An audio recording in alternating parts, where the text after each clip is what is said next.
Welcome to our Good Friday Tenebrae service.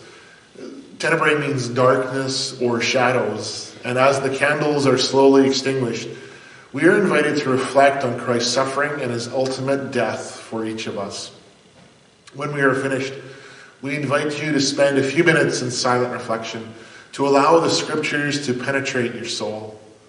Will you bow with me in prayer? On this dark day, as the shadows deepen, we come to be present with you, Jesus.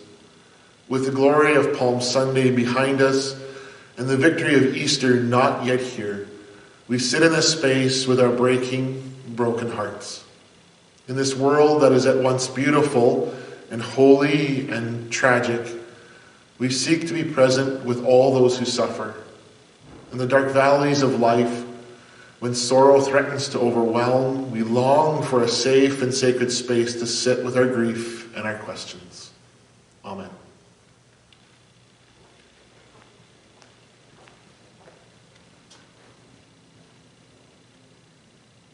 The shadow of betrayal.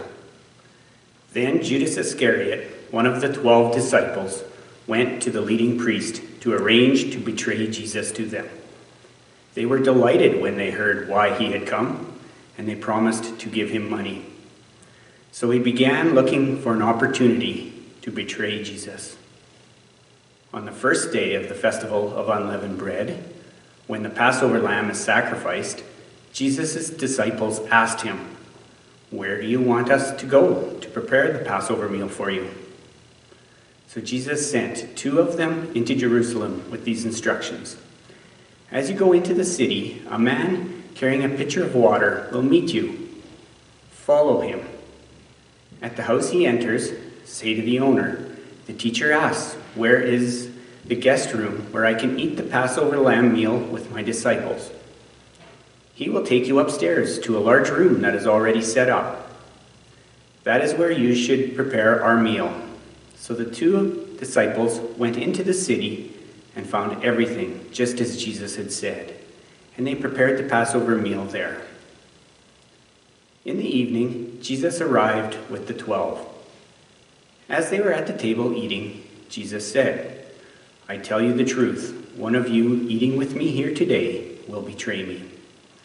Greatly distressed, each one asked in turn, "Am I the one?" He replied, "It is one of you 12 who is eating from this bowl with me. For the Son of Man must die, as scriptures declared long ago. But how terrible it will be for the one who betrays him. It would be better, far better, for that man if he had never been born."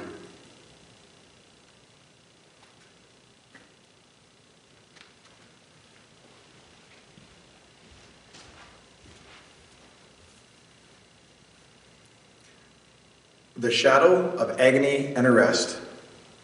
Then, accompanied by the disciples, Jesus left the upstairs room and went, as usual, to the Mount of Olives. There he told them, "Pray that you will not give into temptation." He walked away, about a stone's throw, and knelt down and prayed, "Father, if you are willing, please take this cup of suffering away from me. Yet I want your will to be done, not mine." Then an angel from heaven appeared and strengthened him. He prayed more fervently, and he was in such agony of spirit that his sweat fell to the ground like great drops of blood. At last he stood up again and returned to the disciples, only to find them asleep, exhausted from grief. "Why are you sleeping?" he asked them. "Get up and pray, so that you will not give in to temptation." But as Jesus said, a crowd approached, led by Judas, one of the 12 disciples. Judas walked over to Jesus to greet him with a kiss. But Jesus said, "Judas, would you betray the Son of Man with a kiss?"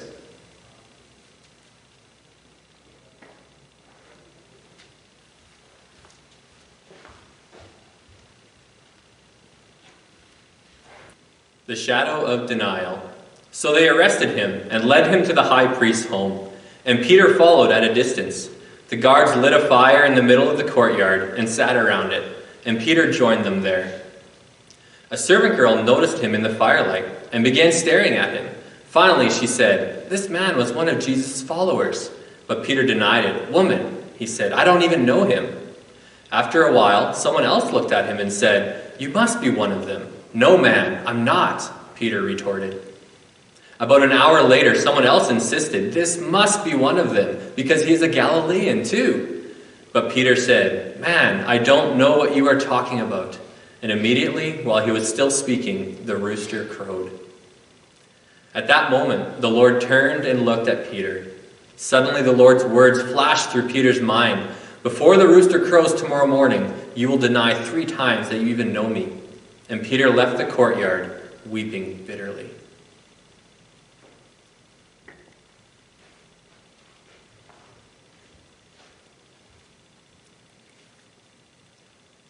The Shadow of Accusation.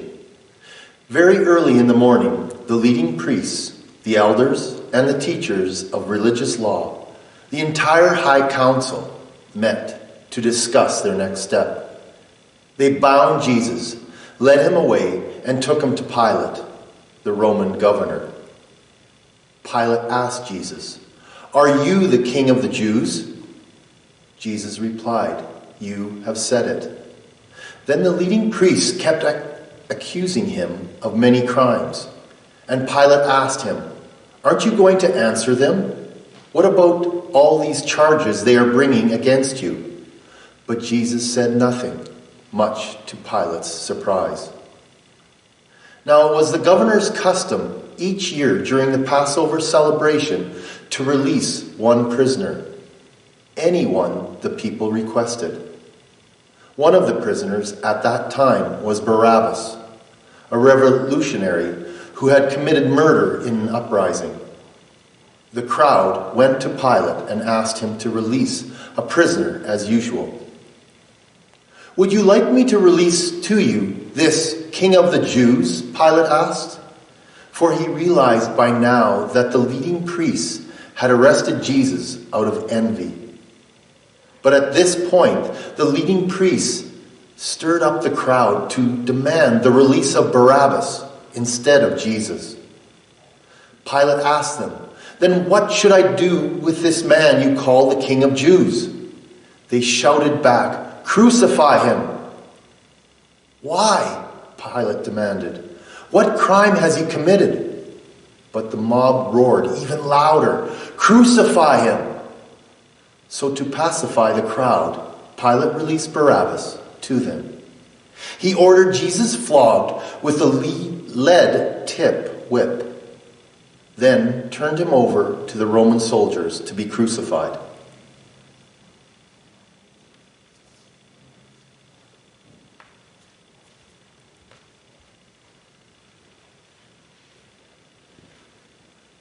The Shadow of Mockery. Some of the governor's soldiers took Jesus into their headquarters and called out the entire regiment. They stripped him and put a scarlet robe on him. They wove thorn branches into a crown and put it on his head, and they placed a reed stick in his right hand as a scepter. Then they knelt before him in mockery and taunted, "Hail, King of the Jews!" And they spit on him and grabbed the stick and struck him on the head with it.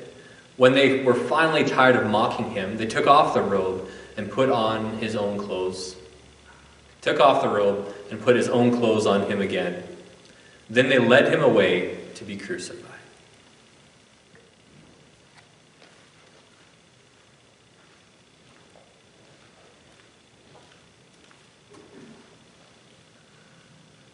The shadow of crucifixion. 2 others, both criminals, were led out to be executed with him. When they came to a place called the Skull, they nailed him to the cross. And the criminals were also crucified, one on his right and one on his left. Jesus said, "Father, forgive them, for they don't know what they are doing." And the soldiers gambled for his clothes by throwing dice. The crowd watched and the leaders scoffed. "He saved others," they said. "Let him save himself if he is really God's Messiah, the chosen one." The soldiers mocked him too by offering him a drink of sour wine. They called out to him, "If you are the King of the Jews, save yourself." The sign was fastened above him with these words, 'This is the King of the Jews.'" One of the criminals hanging beside him scoffed, "So you're the Messiah, are you? Prove it by saving yourself. And us too, while you're at it." But the other criminal protested, "Don't you fear God, even when you have been sentenced to die? We deserve to die for our crimes, but this man hasn't done anything wrong." Then he said, "Jesus, remember me when you come into your kingdom." And Jesus replied, "I assure you, today you will be with me in paradise."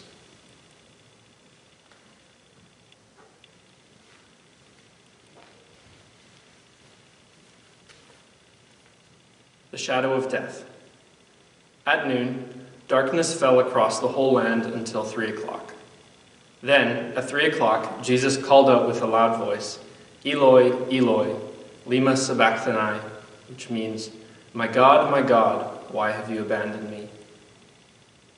Some of the bystanders misunderstood and thought he was calling for the prophet Elijah.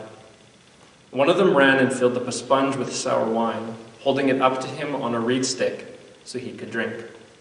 "Wait," he said, "let's see whether Elijah comes to take him down." Then Jesus uttered another loud cry and breathed his last. And the curtain in the sanctuary of the temple was torn in two, from top to bottom. When the Roman officer who stood facing him saw how he had died, he exclaimed, "This man truly was the Son of God."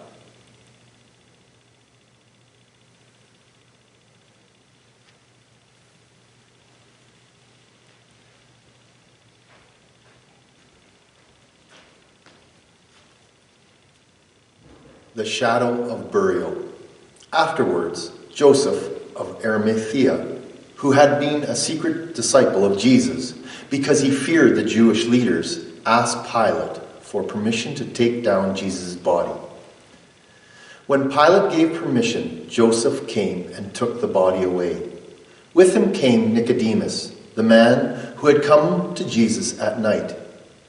He brought about 75 pounds of perfumed ointment made from myrrh and aloes. Following Jewish burial custom, they wrapped Jesus' body with the spices in long sheets of linen cloth. The place of crucifixion was near a garden, where there was a new tomb, never used before. And so, because it was the day of preparation for the Jewish Passover, and since the tomb was close at hand, they laid Jesus there.